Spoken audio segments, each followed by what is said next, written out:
ہمارے ایک دوست کے ساتھ واقعہ ہوا. ہمارے بھائی، میرے بڑے بھائی تو اسٹاک ایکسچینج میں نا، تو وہاں ایک ہندو وہ گوشت نہیں کھاتے تھے، ان کے دوست تھے. بھائی نے اس کو سمجھایا کھاؤ، ایک دن گوشت کی بریانی کھلائی، وہ بڑا خوش. اگلے دن وہ بھائی نے اس سے پوچھا کہ وہ آیا، کہتا اب تو میں دبا کے گوشت کھا رہا ہوں نا. چند دن بعد آئے. بھائی نے کہا گوشت تو مہنگا ہے، کیسے اتنا گوشت کیسے خرید رہے ہو؟ کہہ رہے جتنے کوے منڈیر پہ بیٹھے سب کھا گیا. یا تو کھا نہیں رہے تھے، اب کھانے پر ہے تو کیا کھانا شروع کر دیے، سارے کوے کھا. اللہ بچائے. آگے ہم چلتے ہیں، یہ اسی میں آیت آئی وَعَلَى الَّذِينَ هَادُوا حَرَّمْنَا عَلَيْهِمْ شُحُومَهُمْ وَمِنَ الْبَقَرِ وَالْغَنَمِ حَرَّمْنَا عَلَيْهِمْ شُحُومَهُمْ. اللہ کہتے ہیں گائے کی چربی بھی حرام کی تھی ہم نے یہودیوں پر، اور بکرے اور بکریوں کی چربی بھی حرام کی تھی. چربی نہیں کھانا تم، خالی گوشت کھاؤ، روکھا روکھا.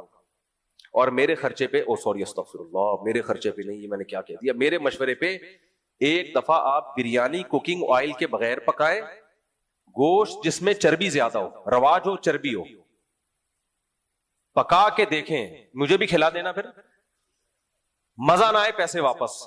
نہ وہ پیٹ پہ بوجھ بنے گی.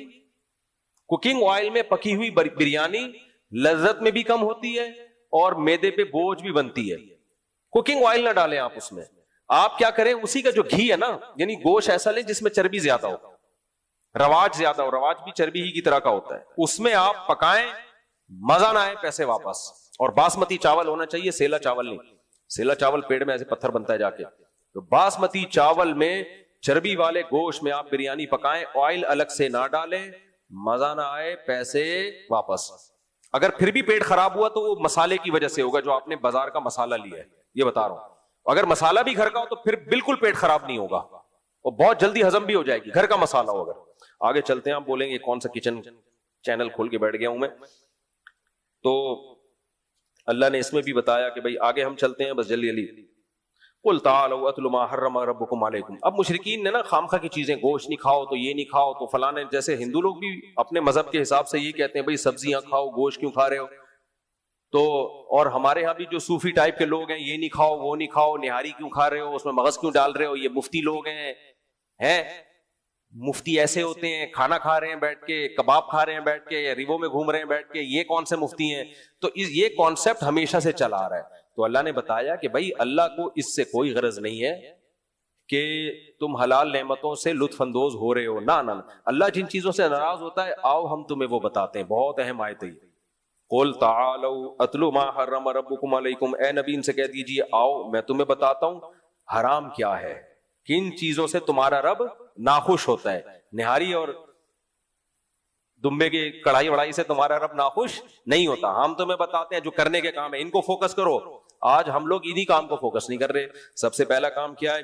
لا تشرکوا بہ شیئا، اللہ کے ساتھ کسی کو شریک مت کرو. وبالوالدین احسانا، اللہ کے بعد سب سے بڑا حق کس کا ہے؟ ماں باپ کا.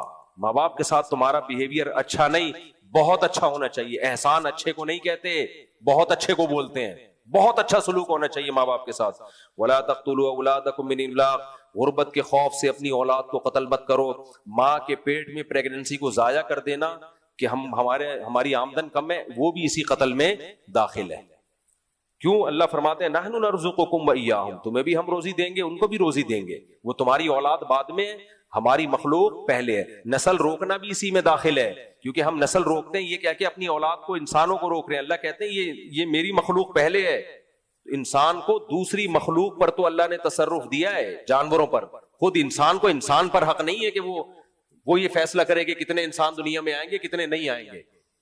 تو اس لیے یہ کام تم چھوڑ دو. یہ رزق کس کے ہاتھ میں ہے؟ اللہ کے ہاتھ میں. قرآن میں دوسرے مقام پہ کیا آتا ہے؟ وَقَدَّرَ فِيهَا أَقْوَاتَهَا، ہم نے جب زمین بنائی تو انسانوں کی روزی روٹی کا پہلے سے زمین میں انتظام کر دیا. آپ مجھے ایک بات بتاؤ، آپ جب گھر میں کھانا پکاتے ہو تو جتنے مہمانوں کو بلایا ہوتا ہے اس سے کم کا پکاتے ہو یا احتیاطاً زیادہ کا پکاتے ہو؟ اللہ نے انسانوں کو پیدا کرنا ہے تو یہ کیسے ممکن ہے کہ روزی روٹی کم ہو جائے اور آبادی بڑھ جائے؟ اس کا مطلب خدا کا نظام ناقص ہے. پھر قدر فیہا قواتہا، قرآن کہہ رہے زمین میں انسانوں کے لانے سے پہلے میں نے خوراک کے ذخائر رکھ دیے تھے اور اندازہ مینجمنٹ تھی. ہر چیز اپنے ٹائم پہ دریافت ہوگی. مینجمنٹ کا یہ مطلب ہے پہلے سے نظر نہیں آئے گا کچھ بھی.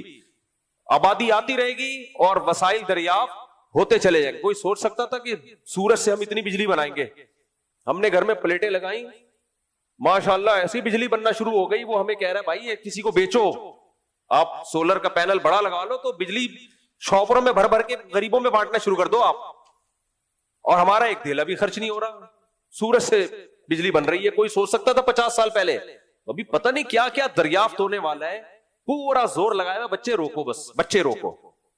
اس کے نقصان کیا ہوگا؟ ہمارا جوانوں کا ریشو کم ہو جائے گا, کمانے والے کم, کھانے والے زیادہ, تنزل کی طرف جانا شروع ہو جائیں گے. جن ملکوں نے یہ کیا ان کا یہ حال ہو گیا ہے. تو اس لیے اللہ نے اس سے بھی منع کیا. آگے اللہ فرماتے ہیں وَلَا تَقْرَبُوا الْفَوَاحِشَ مَا ظَهَرَ مِنْهَا وَمَا بَطَنَ, جتنے بھی بے حیائی کے کام ہیں, چھپے ہوئے ہوں ظاہر ہوں. بند کمروں میں انٹرنیٹ پر فحش چیزیں دیکھنا, بند کمروں میں ٹک ٹاک پہ, فیس بک پہ لڑکیوں سے دوستیاں لگانا, یا کھلے عام یہ سب کچھ کرنا, سب اللہ کی طرف سے حرام. اللہ نے عورت تک پہنچنے کا ایک راستہ, وہ کیا ہے؟ نکاح. آج اس چیز کو فوکس نہیں کر رہے ہم. Girl friend, boy friend system, لڑکیوں سے باتیں, دوستیاں, پھر انٹرنیٹ پر فلمیں, بےہودہ چیزیں سب سوسائٹی میں چل رہی ہیں. اللہ کہہ رہے ہیں اس کے قریب بھی مت پھٹکو, بے حیائی کے کاموں کے قریب بھی مت پھٹکو. آگے وَلَا تَقْتُلُوا النَّفْسَ الَّتِي حَرَّمَ اللَّهُ, کسی انسانی جان کا قتل مت کرو. بات پہ آج بندہ مارنا کوئی مسئلہ رہا نہیں ہے. اللہ کہتے ہیں ذالکم وصاکم بھی, اس کی اللہ تمہیں وصیت کرتا ہے. انسانی جان, اس میں اللہ نے مومن کا لفظ بھی نہیں کہا, کوئی بھی انسانی جان, چاہے مومن ہو چاہے کافر ہو. آج بات پہ بندے اڑا دیتے ہیں. اب دیکھو کتنے مبارک شخصیت تھے مولانا سمیع الحق صاحب کے جو بیٹے تھے, میری چند مہینے پہلے ان سے گپ شپ ہوئی, دوستی ہوئی, اتنا انہوں نے اسلام آباد میں ملاقات ہوئی, اکرام کیا, اتنے پولائٹ آدمی, مجھے بار بار دعوت دے رہے آپ پکوڑا کھٹکائیں ہمارے مدرسے کا, مجھے اتنی ایک اچھا لگا, انہوں نے رسپیکٹ دی. جب اطلاع ملی کہ دھماکہ ہوا اور شہید ہو گئے, کوئی بات ہی نہیں ہے. کس قدر انسانی خون کو سستا کر دیا ہے ان لوگوں نے. تو اللہ کہہ رہے ہیں وَلَا تَقْتُلُوا النَّفْسَ الَّتِي حَرَّمَ اللَّهُ, کسی انسانی جان کو قتل مت کرو. ان کا کیا قصور تھا بھائی؟ ان کی آپ سے کیا دشمنی تھی یار؟ مسجدوں میں گھس کے نمازیوں کو اڑا دیتے ہیں بات پہ. اس دن قرآن میں آیت آئی تھی نا, جس نے کسی کو قتل کیا نا, سب سے بڑی سزا کس کی ہے؟ قاتل کی. فَجَزَاؤُهُ جَهَنَّمْ خَالِدًا فِيهَا, جہنم اس کی جزا ہمیشہ رہے گا. وَغَضِبَ اللَّهُ عَلَيْهِ, اللہ کا غضب بھی, اللہ کی لعنت بھی, اور بڑا عذاب اللہ نے اس کے لیے تیار کر کے رکھا ہے. اس لیے حقوق العباد میں جو سب سے پہلا حساب و کتاب ہوگا نا, وہ قاتلوں سے ہوگا, کیونکہ ان کا ظلم سب سے بڑھ کر ہے. اس سے بڑا ظلم انسانیت پہ ہو نہیں سکتا کہ آپ کسی انسانی جان کو قتل کر دیں.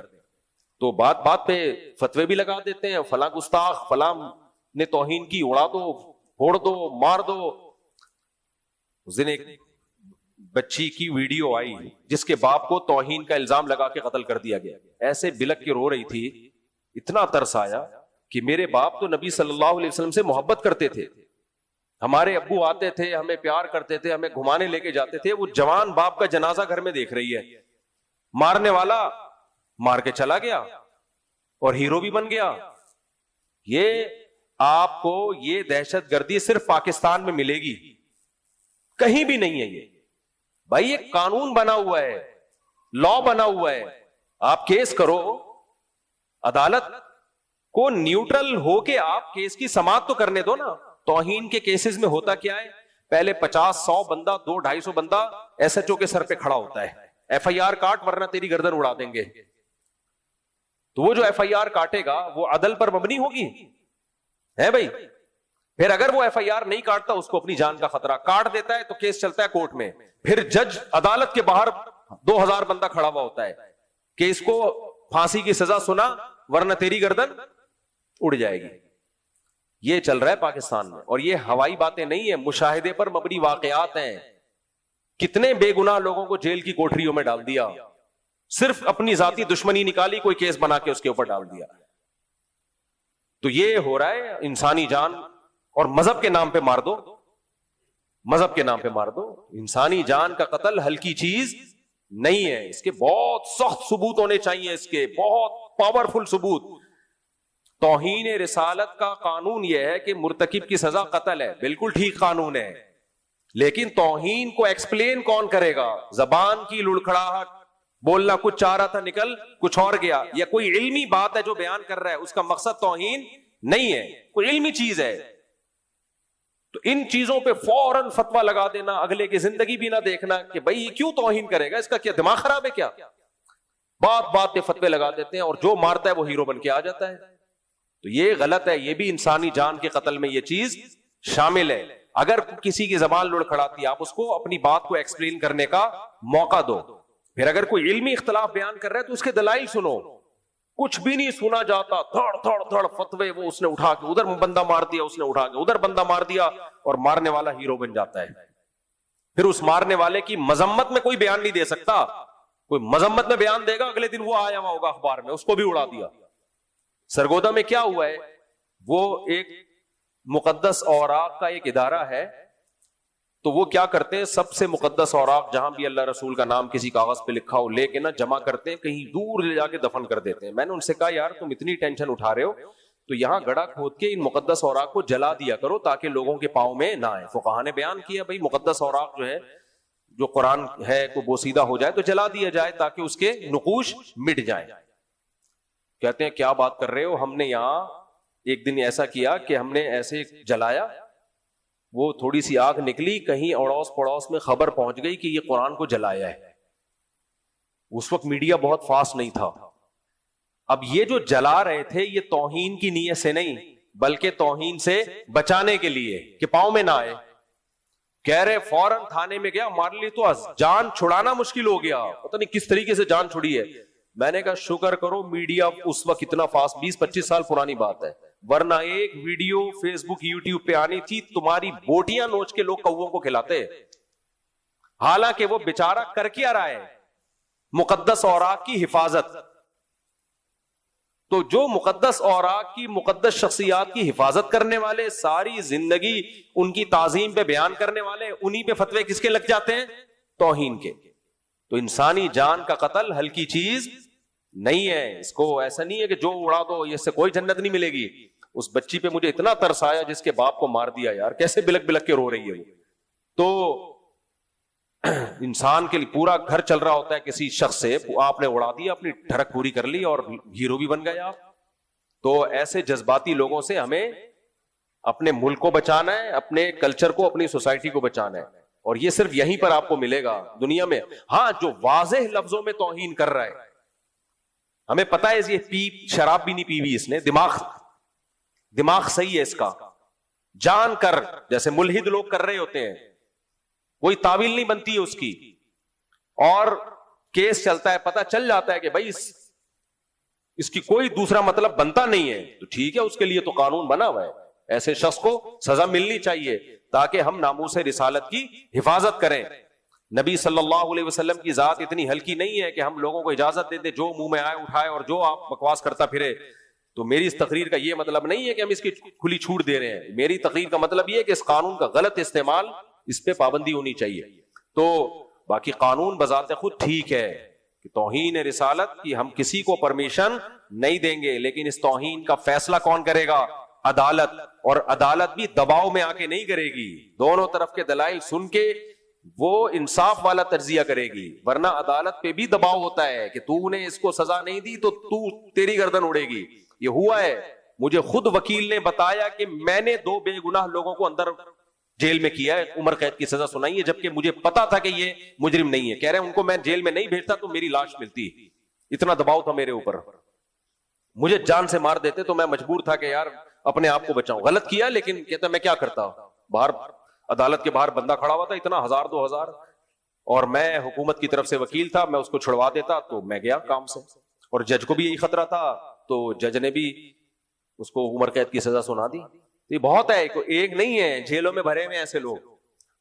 اکثر علماء گئے ہوئے ہیں اندر جو بیچارے 8 سال درس نظامی پڑھا, انہوں نے قال اللہ قال رسول پڑھا اور انہی پہ الزام لگا اور جیل میں گئے. تو یہ ہو رہا ہے مارکیٹ میں. تو جو واقعی مرتکب توہین رسالت ہیں ان کو تو سزا ملنی چاہیے, لیکن یہ فیصلہ کون کرے گا بھائی,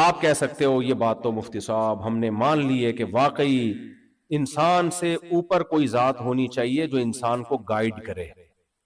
کیا خیال ہے بھائی؟ یہ بات تو ماننی چاہیے نا. ہمارے جب آپس کے پھڈے ہیں تو وہ کوئی ایسی ذات ان پھڈوں کو حل کرے گی جو ہم سے اوپر, اور وہ کون ہے؟ کریٹر, جو خالق ہے, جو خدا ہے, وہی کر سکتا ہے. تو کون سا خدا؟ اس میں بھی تو اختلاف ہے. ہندوؤں کا الگ خدا ہے, مسلمانوں کا الگ خدا ہے, عیسائی, خدا تو سب کا ایک ہی ہے, لیکن سب کی نظر میں اس خدا کی تعلیمات جدا جدا ہیں. سب کی نظر میں اس خدا کی تعلیمات کیا ہیں؟ بھائی ٹھیک ہے, ہم نے مان لیا کہ جو اللہ کہے گا ہم وہ مانیں گے, جو خالق کہے گا ہم اس کو صحیح کہیں گے, جس کو اللہ غلط کہے گا ہم اس کو کیا کہیں گے؟ غلط. لیکن عیسائی کہتے ہیں اللہ یہ کہتا ہے, یہودی کہتے ہیں نہیں یہ نہیں, اللہ یہ کہتا ہے, ہندو کہتے ہیں بھگوان یہ نہیں بلکہ بھگوان یہ کہتا ہے, سکھ کہتے ہیں بھگوان یہ, خدا یہ نہیں کہتا بلکہ یہ کہتا ہے. سب کی تعلیمات کیا ہے؟ سب کا یہ دعویٰ ہے کہ ہم وہی مانتے ہیں جو اللہ کہہ رہا ہے. اب کیسے فیصلہ ہوگا میرے بھائی؟ 10 منٹ رہ گئے, اتنی جلدی؟ اچھا بس میں 10 منٹ میں بات سمیٹتا ہوں.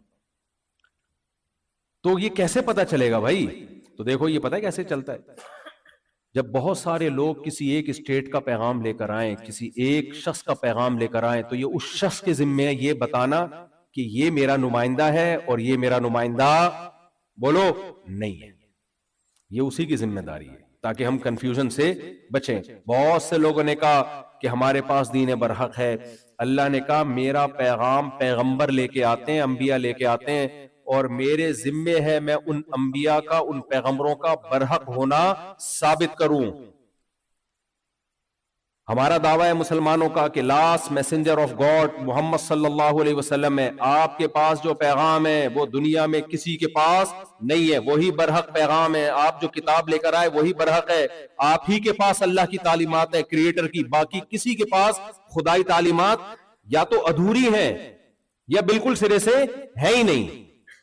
یہ کیسے ہم دعویٰ کر سکتے ہیں؟ یہ اس لیے دعویٰ کر سکتے ہیں کہ اللہ نے محمد صلی اللہ علیہ وسلم کے مقابلے میں کسی کو پنپنے ہی نہیں دیا ہے, کسی کے پاس تعلیمات چھوڑی نہیں ہے, تاکہ ان کا مقابلہ کر کے تمہیں کنفیوژن ہی تمہاری ختم ہو جائے کہ دیکھیں کہ کون سا والا صحیح ہے اور کون سا والا غلط. اللہ نے کہا کسی کے پاس سرے سے تعلیمات ہے ہی نہیں, تو صحیح اور غلط کی بحث ہی ختم ہو گئی نا.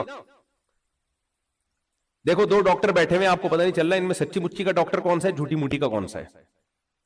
کیا خیال ہے؟ کنفیوز دونوں کہہ رہے ہیں میں ڈاکٹر ہوں, کہہ رہے ہیں نہیں میں ڈاکٹر ہوں. آپ گئے, ایک نے لگایا, آپ کا سینہ چیک کیا, آپ کا بلڈ پریشر چیک کیا, رپورٹ تیار کی, دوا لکھ کے دی, لو بھائی کھاؤ. دوسرے نے کیا کیا, اس کو یہی نہیں پتا چیک کرنا کیا ہے, اس کا ہے اس کے لنگز چیک کرنے ہیں, اس کے گردے چیک کرنے ہیں, دوا کیا لکھ کے دینی, نہ اس کو پیناڈول کی سپیلنگ آ رہی ہے, نہ اس کو ڈسپرین کی سپیلنگ آ رہی ہے, نہ اس کو شوگر کی کسی دوا کا پتا. وہ بیٹھ کے کیڑے مکوڑے بنا رہا ہے, یہ تعویذ لکھ رہا ہے کہ آپ کے جن چڑیل اور بھوت ہیں. تو یہ بات تو کلیئر ہو گئی بھائی, ڈاکٹر ان دونوں میں سے صرف یہ ہے. کیا خیال ہے بھائی صاحب؟ غلط تو نہیں کہہ رہا؟ آپ کو یار کیا باتیں لے کے بیٹھ گئے ہوں, بس ختم کر رہا ہوں بات. دیکھو اللہ کی طرف جتنے, یعنی خدا کی طرف جتنے مذاہب اور جتنی تعلیمات منسوب ہیں, کسی کے پاس تو تعلیمات ہیں ہی نہیں, اور کسی کے پاس سے جب تعلیمات نکلتی ہیں تو آدمی کہتا ہے یہ خدائی تعلیمات ہو ہی نہیں سکتی ہیں, یہ ہو ہی نہیں سکتی. کسی کے پاس سے پرچی نکلی تو اس میں تھا پتھروں سے بناؤ اور اس کے آگے جھکو. کیا یہ خدائی تعلیمات ہو سکتی ہیں؟ جو ہمیں بنا رہا ہے اور ہمیں جھکنے کا حکم کسی اور کے آگے دے رہا ہے. باپ نہیں چاہتا میرا بیٹا کسی کا غلام بنے, تو ہمارا رب وہ کیسے چاہے گا کہ جو اتنی ذہین مخلوق ہے وہ کسی اور کے سامنے جھکے؟ کسی اور مذہب کے پاس گئے, انہوں نے کیا کیا, مخلوق کو اللہ کا شریک بنا دیا. کسی نے کہا یہ اللہ کا معاذ اللہ کے بیٹے ہیں, کسی نے کیا کہا, اور اس کو صدیوں تک ایکسپلین ہی نہیں کر پائے اب تک کہ وہ کیا مطلب ہے بیٹا ہونے کا. پھر ان کے پاس سے جب تعلیمات دیکھو تو نہ نکاح طلاق کے حکام ہے, نہ تجارت کے حکام ہے, نہ ان کے پاس وراثت کے حکام ہے, سرے سے تعلیمات ہی ختم ہو گئی ان کے پاس. تو آپ کے پاس خدائی تعلیمات کو جاننے کے لیے اسلام کے علاوہ کوئی آپشن ہے ہی نہیں. آپشن ہوتا تو ہم اس پہ بحث کرتے کون سا صحیح ہے اور کون سا غلط ہے. تو یہ اللہ کا کرم ہے, اللہ کا احسان ہے کہ اس نے سید الانبیاء محمد صلی اللہ علیہ وسلم کی تعلیمات کے علاوہ کسی کی تعلیمات کو سرے سے محفوظ رکھا ہی نہیں ہے. ختم, فنش. اور محمد صلی اللہ علیہ وسلم کی جب آپ تعلیمات دیکھتے ہیں, ایسی خاندانی تعلیمات ہیں, ایسی خاندانی. اسلام دو چیزوں کا نام ہے, خدا سے ریلیشن مضبوط کر لو اور مخلوق سے ریلیشن مضبوط کر لو. اس ریلیشن کا دوسرا نام کیا ہے؟ اسلام. اور اسلام کے علاوہ جو مذہب کو نہیں مانتے ان کی تعلیمات کا حاصل پتہ ہے کیا ہے؟ نہ انسان کا انسان سے کوئی ریلیشن ہے, نہ انسان کا خالق سے کوئی ریلیشن ہے. وہ انڈیویجول لائف جو ہے نا آپ کی, اس کو فوکس کرتے ہیں, تبھی ہر آدمی انڈیویجول ہے.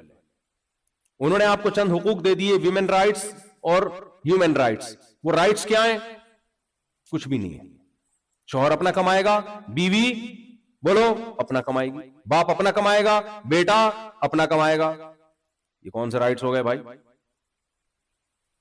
یہ رائٹس کی کون سی قسم ہے یار؟ یہ رائٹس تھوڑی ہیں, یہ تو رائٹس چھینے جا رہے ہیں. کسی پر کسی کی ریسپانسبلٹی ہے ہی نہیں, تو انسان کا انسان سے ریلیشن بنے گا؟ ابھی پرسوں ترسوں کی بات ہے, میں نے کسی کا وہ انٹرویو سنا, وہ کہہ رہے ہیں میں تو بچے پیدا ہی نہیں کروں گا. کیوں میں پیدا کروں, 18 سال کے بعد تو انہوں نے میرا ہونا نہیں ہے, ٹاٹا کر کے چلے جانا ہے. تو کسی واقعی بالکل صحیح بات کی اپنے حساب سے. اب مجھے بتاؤ, جن تعلیمات کا یہ اثر ہے کہ انسان اپنی نسل پیدا کرنے سے رک رہا ہے, وہ تعلیمات برحق ہو سکتی ہیں؟ کیا خیال ہے بھائی؟ جو کہہ رہے ایک بھی نہیں پیدا ہونا چاہیے اس لیے کہ میری انویسٹمنٹ ہوگی اور پتہ نہیں بڑے ہو کر کیا نکلے, اس کا مطلب کچھ اس سوسائٹی میں فالٹ ہے کہ ایک طرف 19 والا بیٹھا ہوا ہے آپ کے سامنے. کیا خیال ہے بھائی؟ جو مذہب کو فالو کرتا ہے چاہے پراپر نہ کرے, ہم تو نالائق مسلمان ہیں, لیکن نظریہ اس کا ہے کہ اسلام برحق ہے. ہم جو 19 ہو گئے, اسلام نہ ہوتا تو 19 ہو جاتے ہمارے. تو پاگل ہو گیا؟ لوگ 2 بچے پیدا کرتے ہوئے ڈر رہے ہیں اور ہم 19 کی رپورٹ, اب تک کی جو رپورٹ ہے بھائی, کل کا مجھے نہیں پتا. دیکھو اس کو حرف آخر مت سمجھنا. لوگ کہہ رہے ہیں بھی کچھ دن پہلے آپ کہہ رہے تھے 19.25 ہیں, تو بھائی 19.25 کے بعد فوراً کیا ہو جاتا ہے, تھوڑا ٹائم رہ گیا. تو اب 19.25 بھی ہو سکتے ہیں, 19.5 بھی ہو سکتے ہیں. خیر یہ تو میں مزاح کر رہا ہوں, لیکن حقیقت کیا ہے کہ کانسیپٹ جب آپ کا مذہب کو آپ ٹھیک نہیں سمجھتے تو آپ کی نسل سمٹتے سمٹتے سمٹتے سمٹتے یہ حالت ہو جاتی ہے کہ اب ایسے لوگ پیدا ہو گئے جو کہہ رہے ہمیں ایک بچہ بھی نہیں چاہیے. شراب بھی ٹھیک ہے ان کے لیے, زنا بھی ٹھیک ہے ان کے لیے, ہومو سیکسولیٹی بھی ٹھیک ہے ان کے لیے, جوا بھی ان کے لیے ٹھیک ہے, نشہ بھی ان کے لیے کیا ہے, ٹھیک ہے, مسجد جائیں نہ جائیں سب ٹھیک ہے, خدا کو مانو نہ مانو سب اوکے کی رپورٹ ہے, عورت پردہ کرے نہ کرے سب کیا ہے, اوکے. تو اتنا رائےوں میں اختلاف ہے اور سب اوکے ہے بھائی. یہ سب اوکے نہیں ہو سکتا, یہ بہت بڑا ڈفرنس ہے ان دونوں رائے میں. ایک رائے ٹھیک ہو سکتی ہے, ہم یہ کہتے ہیں کہ وہ رائے صرف محمد صلی اللہ علیہ وسلم کے پاس ہے, آپ صلی اللہ علیہ وسلم کے علاوہ کسی کے پاس نہیں ہے. اس میں اتنی جامع تعلیمات ہیں, خدا سے تمہارا کیا ریلیشن ہونا چاہیے ہمیں بتایا, 5 ٹائم نماز ہے, مہینے سال میں 1 دفعہ رمضان ہے, زندگی میں 1 دفعہ حج ہے, اور تسبیحات ہیں اللہ تعالیٰ کی جتنی چاہے کرو, اللہ کے لیے صدقات و خیرات کرو. مخلوق سے ریلیشن میں ماں کے حقوق کیا ہیں, باپ کے حقوق کیا ہیں, بہن بھائیوں کے کیا ہیں, اولاد کے کیا ہیں, بیوی کے کیا ہیں, عورت پہ شوہر کے کیا ہیں, پڑوسیوں کے کیا ہیں, اور ایک طویل فہرست ہے ان حقوق کی, ذمہ داریاں ڈالی گئی ہیں. یہ ہے مخلوق سے ریلیشن, صرف ہوائی بات نہیں ہے, پوری ڈیٹیل ہے اس کی. اتنی بڑی بڑی فقہ کی کتابیں, اسلامی قوانین کی کتابیں. پھر اللہ نے محمد صلی اللہ علیہ وسلم کی جو اقوال ہے ان کی حفاظت ایسے کر کے دکھائی ہے کہ 1400 سال پہلے تو کیا 100 سال پہلے کسی شخص کی الفاظ کی ایسی حفاظت نہیں ہوئی ہے. 1400 سال پہلے محمد صلی اللہ علیہ وسلم آ رہے ہیں اور پسماندہ علاقے میں جو لکھنا پڑھنا نہیں جانتے, اور وہاں ایسی قوم جو لکھنا پڑھنا نہیں جانتی, اور اس قوم میں آپ کی باتوں کی ایسی حفاظت کی گئی ہے کہ ایک ایک جملے کو محفوظ رکھنے کے لیے پوری پوری سندیں چلتی ہیں, راویوں کے نام چلتے ہیں, ان کی ولدیت, ان کی کنیت, کس علاقے میں کب پیدا ہوئے, کن کن سے علم حاصل کیا, کون کون ان کے شاگرد تھے, ان کے زمانے کے علماء کا ان کے بارے میں تبصرہ کیا, ان کے کردار کے بارے میں. اور یہ سب چیزیں صدیوں سے سینہ بسینہ بھی اور کتابوں میں بھی محفوظ کر دی اللہ نے ہمیشہ کے لیے. کسی ایک انسان کو اتنا پروٹوکول اس کائنات میں کبھی بھی نہ ملا اور نہ مل سکتا ہے. تو یہ اس بات کی علامت ہے کہ میسنجر آف گاڈ حقیقی معنی میں صرف اور صرف کون ہے؟ محمد صلی اللہ علیہ وسلم. صرف آپ کی تعلیمات ہیں. تو اس لیے میرے بھائی آپ ٹورنٹو میں رہو ضرور, لیکن سب سے بڑا جو اللہ کے آپ پر انعام ہے وہ ایمان ہے. اس ایمان سے کبھی دستبردار مت ہونا. یہ ہمیں فری میں مل گیا. انسان کو جو چیز فری میں ملتی ہے انسان اس کی قدر نہیں کرتا, تو اس کی قدر کرو. اللہ کی نظر میں سب سے زیادہ ویلیو کس چیز کی ہے؟ کون مجھے مانتا ہے, میرے پیغمبروں کو, میری کتابوں کو مانتا ہے, اور کون نہیں مانتا. تو آپ نہ ماننے والے مت بنو. تو کون سی چیزیں آپ کو ایمان پہ قائم رکھیں گی؟ مسجد کے قریب رہنا, علماء سے جڑتے رہنا, گیدرنگ میں رہنا. دیکھو نوح علیہ السلام کا بیٹا پیغمبر کا بیٹا ہو کے کافر تھا. کیوں؟ ماحول کون سا تھا؟ اللہ کے انکار کرنے والوں. پیغمبر کا بیٹا ہو کے وہ کفر کی حالت میں موت ہوئی ہے. تو میں اور آپ کس کھیت کی مولی ہیں بھائی؟ اس کا پتہ چلتا ہے ماحول. کیونکہ ماحول کیا تھا؟ کامن تھا, کامن تھی یہ چیز, اللہ کا انکار. آپ جس سوسائٹی میں رہتے ہو وہاں شراب پینا بولو کامن. تو آپ کے بچوں کے بگڑنے کا اندیشہ بولو نا, بس بات مکمل کر رہا ہوں میں, زیادہ. آپ جس سوسائٹی میں رہتے ہو وہاں girl friend boy friend common ہے, اور آپ نوح علیہ السلام نہیں ہو. نوح علیہ السلام کا بیٹا شرک کامن ہونے کی وجہ سے مشرک تھا, تو آپ تو نوح علیہ السلام نہیں ہو. تو آپ کے لیے زیادہ فکر کرنی چاہیے. آپ کا بیٹا شراب کی طرف جا سکتا ہے, گرل فرینڈ کی طرف بولو نا آپ بھی جا سکتے ہو, کامن ہے, سب کچھ ہو سکتا ہے, اور ہو رہا ہے, سوسائٹی میں نظر آ رہا ہے. تو اس لیے آپ کو اپنی فکر, اپنی اولاد کی فکر زیادہ نہیں بلکہ بہت زیادہ کرنا. پہلے اپنے ایمان کی حفاظت کرو. اللہ کی نظر میں میرے بھائی دولت بعد میں ہے, سب سے پہلے کیا ہے؟ دولت فرعون کے پاس تھی, بہت پاورفل, بہت طاقتور.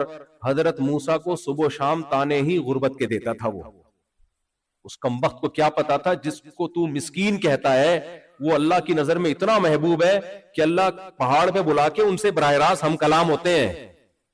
وَكَلَّمَ اللَّهُ مُوسَىٰ تَكْلِيمًا. قرآن میں سب سے زیادہ جس پیغمبر کا نام ہے نا موسیٰ علیہ السلام کا ہے. بڑا مزہ آتا ہے, ہر تھوڑی دیر کے بعد موسیٰ موسیٰ موسیٰ. کوئی قرب تھا نا اللہ کا موسیٰ علیہ السلام سے؟ فرعون کی نظر میں کوئی حیثیت نہیں تھی. وہ کہتا تھا, مہین کہتا تھا, کم تر معاذ اللہ. کبھی کہتا تھا کہ لولا القی علیہ اسورۃ من ذہب, ان کے ہاتھ میں سونے کے کنگن کیوں نہیں ہے؟ میرے پاس تو سونا ہے, میرے پاس تو خادم ہے, ان کا کوئی ملازم کیوں نہیں ہے, کوئی خادم کیوں نہیں ہے, مسکین ہے, غریب ہے, غربت مسکرت کے تانے دیتا تھا. اس کمبخت کو کیا پتا کہ تیرے جیسے کروڑوں پیدا ہو جائیں تو موسیٰ کی خاک کے برابر نہیں ہے. تو بھائی اپنے کانسیپٹ کو کلیئر کر لو. سب کچھ پیسہ بولو نہیں ہوتا. پیسہ بھی ہوتا ہے. ابھی یہاں مدرسے والے ہو سکتا ہے چندہ مانگنا شروع کر دیں تو آپ ان کو کہیں سب کچھ پیسہ. لوگ کہتے ہیں یار یہ مولوی جب کچھ چندہ مانگتے ہیں تو کہتے ہیں سب کچھ پیسہ ہی ہوتا ہے. پہلے ہے عمل, اس کے بعد دوسرے درجے میں ہے یہ. عمل کے ساتھ پیسہ ہو, جیسے سلیمان علیہ السلام کے پاس تھا زبردست. عمل کے بغیر پیسہ ہو تو فرعون تھا. تو اللہ نے ہمیں دونوں مثالیں دی ہوئی ہیں. تو اس لیے بھائی اپنے ایمان کی بھی حفاظت کرو, اپنے گھر والوں کی ایمان کی حفاظت کرو. یہاں تبلیغ والوں سے جڑا کرو. دیکھو تبلیغ کا میں اس لیے پروموٹ کرتا ہوں, کوئی فرقہ واریت نہیں ہے, کوئی پھڈے بازی نہیں ہے.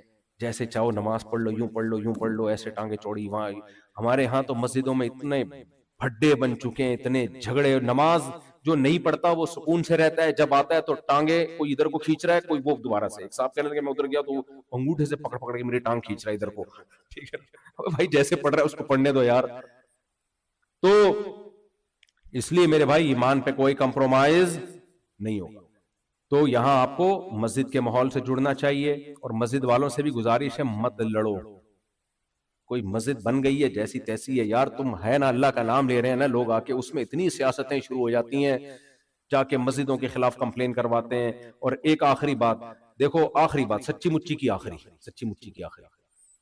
بس ٹائم ہو گیا نا پورا، تو بس نماز کے بعد اگر بیٹھنا ہو تو مسائل سیشن کر لیتے ہیں، ورنہ آپ کی مرضی جیسے لوگ کہیں.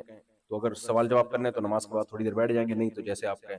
تو سچی مچی کی آخری بات وہ بھول ہی گیا. ہاں، سچی مچی کی آخری بات یہ کہ اللہ تعالیٰ نے نا قرآن مجید میں، ہم کس کو مانتے ہیں؟ اللہ کو. جب اللہ کہے گا کوئی کام کرو تو ہم پہ فرض ہو جائے گا کہ نہیں ہو جائے گا؟ اللہ نے قرآن میں ایک جگہ نہیں میرے بھائی، بہت جگہوں پہ اللہ نے یہ کہا ہے کہ ایمان والوں کی صفات یہ ہے کہ وہ اپنی امانت اور عہد معاہدوں کو پورا کرتے ہیں. خدا کا واسطہ جب آپ ایک ملک میں رہتے ہو نا، غیر مسلم کنٹری میں، اس کنٹری کی حکومت سے جو آپ کے ایگریمنٹ ہوئے ہوئے ہیں، اللہ کا واسطہ اس کو پورا کر لیا کرو تاکہ اچھے مسلمان کہلاؤ. 2 نمبری اللہ کا واسطہ مت کرو، کیونکہ آپ 2 نمبری جب کرو گے تو صرف آپ بدنام نہیں ہوگے، اسلام بدنام ہوگا. اللہ کو قیامت کے دن کیا منہ دکھاؤ گے؟ دیکھو ہمارے نبی صلی اللہ علیہ وسلم نے جب اپنی نبوت کا دعویٰ کیا تو آپ کے پاس 2 چیزیں تھیں، ایک غار ہیرا کی عبادت اور دوسرا اپنا کیریکٹر. کیریکٹر کہتے ہیں سچا ہوں، امانت دار ہوں. سمجھ رہے ہو اس کو کیا کہتے ہیں؟ پاکستان میں ضروری ہے وزیر اعظم کے لیے وہ صادق اور امین ہو. ابھی میں نے ہنسی روکی ہوئی ہے، پھر کبھی فرصت سے ہنسوں گا اس پہ میں، کیونکہ پھر یہ ہنسی کی توہین ہے. تھوڑا سا ہنسنا اس موقع پر کیا ہے؟ اتنی زیادہ ہنسنے کی بات میں تھوڑا سا ہنسوں تو غلط ہے نا. کوئی آپ کو اتنا زبردست لطیفہ سنائے اور آپ ہلکا سا ہنسو، اس کو لگے گا یار میں نے اتنے ہنسنے کی بات سنائی تھی تو صرف مسکرا دیا. تو اس لیے میں نے روکا ہے اپنے آپ کو. خیر، تو صادق اور امین، سچا اور امانت، جو کام ذمے میں لگایا جائے اس کو ذمہ داری سے پورا کیا جائے، اس کو صداقت اور امانت کہتے ہیں. ہمارے نبی نبوت سے پہلے غار حرا میں بہت عبادت کیا کرتے تھے، لیکن آپ نے جب پہلی دفعہ لوگوں کو کہا نا کہ میں اللہ کا پیغمبر ہوں تو اس عبادت کا ریفرنس نہیں دیا. آپ نے لوگوں سے پوچھا بتاؤ، میں کہوں کہ اس کے پیچھے سے کوئی لشکر آ رہا ہے، پہاڑ کے پیچھے حملہ کرے گا، تم کیا کہو گے؟ کہیں گے آپ صادق بھی ہیں اور آپ امین بھی، مان لیں گے. کیریکٹر پہلے، پھر بتایا کہ میں اللہ کا نبی ہوں. آپ کے مذہب کو کوئی بعد میں مانے گا، پہلے آپ کے کیریکٹر کو دیکھے گا. انہوں نے ایگریمنٹ کیا تھا ہم کینیڈا کی حکومت میں رہ کے ٹیکس ٹائم پہ ادا کریں گے، ہم یہاں جھوٹ نہیں بولیں گے، قوانین کی پابندی کریں گے. تو اگر آپ کیریکٹر لیس ہو، 2 نمبریاں ٹوپیاں ہی ختم نہیں ہو رہی آپ کی، ٹوپیوں کا بزنس پاکستان میں ہے وہی رہنے دیں، یہاں کوئی اور بزنس کریں آپ. صحیح ہے. اور یہ چیزیں جب سامنے آتی ہیں بہت افسوس ہوتا ہے. تو یہ 2 نمبریاں ہمیں نہیں کرنی چاہیے بھائی. یہاں گورنمنٹ سے کہیں جو ہم دیکھو، میں جب بھی آتا ہوں نا یہاں پہ امیگریشن میں، حالانکہ مجھے کبھی مفتاح والے بلا رہے ہیں، کبھی کون بلا رہا ہے، کبھی کون بلا رہا ہے. میں امریکہ بھی گیا، انہوں نے مجھ سے پوچھا آپ کیا ہیں؟ میں نے کہا میں ایک اسلامک اسکالر ہوں، اسلام کی اسپیچ اور تبلیغ کے لیے آیا. حالانکہ مجھے لوگوں نے کہا ہوا تھا اس میں خطرہ ہے. وہ میں نے کہا بھائی جو ہیں وہ ہیں، نکالنا ہے نکال دو، گھسنے دینا. انہوں نے کبھی بھی مجھے کچھ نہیں کہا، شاید اس لیے کہ ان کو لگا کہ بندہ جو ہے وہ بول رہا ہے. میں گھماؤں ایکچولی یوں ڈرامے بازی شروع کر دوں خام خام. بھائی آپ نے ہمیں اجازت دینی ہے ملک میں آنے کی تو آپ کا شکریہ بہت بہت، نہیں دینی تو واپس کر دو یار. تو 2 نمبر ہی مت کرو، گول مول گھمانا پھرانا یہ اچھا کام نہیں ہے. اپنے اوپر جھوٹے حملے کروائے ہوئے ہوتے ہیں، بم پھڑائے ہوئے ہوتے ہیں، یہاں کے بولتے ہیں میں مجھے قتل کا خطرہ ہے، اسائلم دیا وغیرہ وغیرہ، جو کچھ ہو رہا ہے اللہ بچائے. تو اس لیے کیریکٹر میں مسلمان 2 نمبر نہیں ہوتا. کیا ہوتا ہے؟ 1 نمبر. اللہ ہم سب کو 1 نمبر بنائے. صرف بیوی سے جھوٹ بولنے کی اجازت ہے کہ تم بہت خوبصورت ہو، اس کے علاوہ جھوٹ بولنا کہیں بھی جائز نہیں.